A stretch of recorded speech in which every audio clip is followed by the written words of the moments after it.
All right, everybody. So what I wanted to do is I wanted to bring in somebody who could help us out with taxes, especially as we get towards the end of the year. We are in December 2022, and there's a lot of things that happen. So I brought in a friend of the show, David Kemmerer from CoinLedger, to answer some questions. David, thanks for coming by.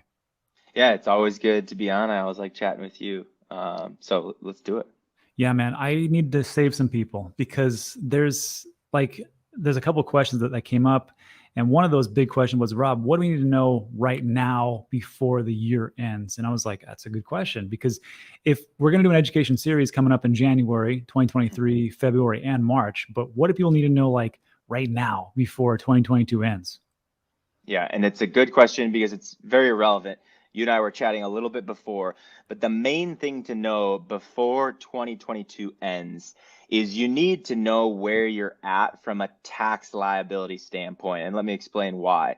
Because the beginning of 2022, if everyone remembers, January, February, March, Mhm. prices were ripping, right? It was Yeah. still on the up. And so if you were making trades, earning staking where it's earning interest, Taking. you were realizing income at those high price levels. Okay. Mhm. Then obviously price is correct. Three arrows happens, all this stuff comes out and we go through, drastic downward pressure in the market. And what happens, right? This is the nature of humans, is during the up markets, people are checking their portfolios Yeah. and they're seeing how much money they're making. And as soon as things start to go down, out of sight, out of mind, they kind of forget about it. And so the risk that thousands of crypto investors are at is, if you were realizing taxable events at the start of the year when prices were very high and you haven't done anything since then, you could be looking at a large tax bill if you don't, realize losses now. So what you Hmm. should do before the end of December is take a look at where your portfolio is and what taxable events and taxable income you've incurred. CoinLedger is a good platform to help you do that, but you can do it by hand as well. And if you have, gains that you incurred from January to March and you haven't done anything since then, you're still holding these assets that have now drawn down 80%. What you should do is harvest those losses so that it offsets those gains you were realizing earlier in the year.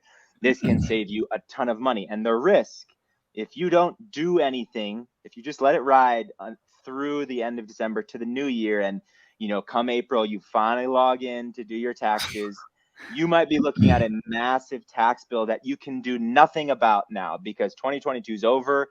That is your taxable income for the year. You can't retroactively go and sell to harvest losses and realize losses. So the Twitter comment that you shared with us is it's a great one, because people should, before the year's over, take assessment of where they're at from a tax liability standpoint, so they're not caught off guard, when taxes are actually due, which is April 18th in Yeah. 2023. Perfect. So there's two things to unpack there. First of all, you said, we can do whatever we want to and take a look at our spreadsheets or use CoinLedger. I'm just gonna be honest with you, man. I don't like to pour through spreadsheets, and I especially don't like to look through all my exchanges to see, like, because I dollar cost average, and a lot of people that are watching this video, they dollar cost average. So that's different price points every single day, week, and month. And to go back there, honestly, sounds like a very daunting task. So I don't have the time or the effort or the energy to do those things. That's why I like that CoinLedger is around.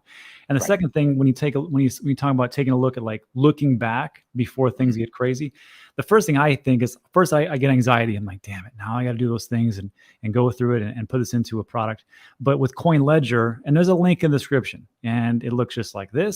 And of course, that is an affiliate link, but also there's a video on how to set everything up, especially with the API integration. And the one thing I like about with CoinLedger is because on the website itself, you look at the pricing. First of all, you can start for free. You can look at it, start for free, and that's what's awesome. And then it says right here, start for free. But if you want to actually generate the reports and send them off to your CPA, which I've done now 2 years straight, there's different tiers for it. I mean, $49, trust me, peace of mind, 99, 19929. Whatever you want to do, it's up to you. But I just like that option. And then lastly, there was one thing that you talked about. You talked about tax loss harvesting, which would be okay. Now towards the end, I need to either, get rid of these off the books, take some big losses, and then, oh, great, now I have losses and I can offset that. Can we, I always get this question, can we buy back? Because a lot of people are in the traditional markets, like, I can't buy back my stocks, my equities, because it's a security, and that's called wash trading. Can we do that still with crypto? Yeah, you can. And that's a great highlighting point that I didn't hit on in my rant there.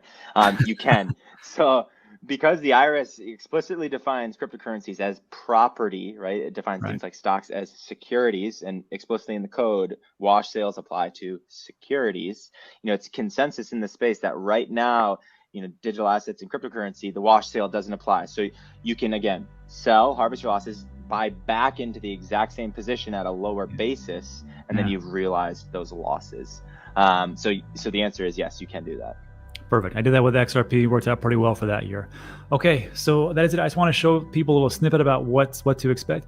We'll have David and some of his group on, hopefully some CPAs in January, February, and March to answer the tough questions, such as a thing like what happens when exchanges fell? What can I do with my other crypto? How do I set this up? So we'll do all those things in January, February, March. I just want to put this out quickly so people understand before the year is over.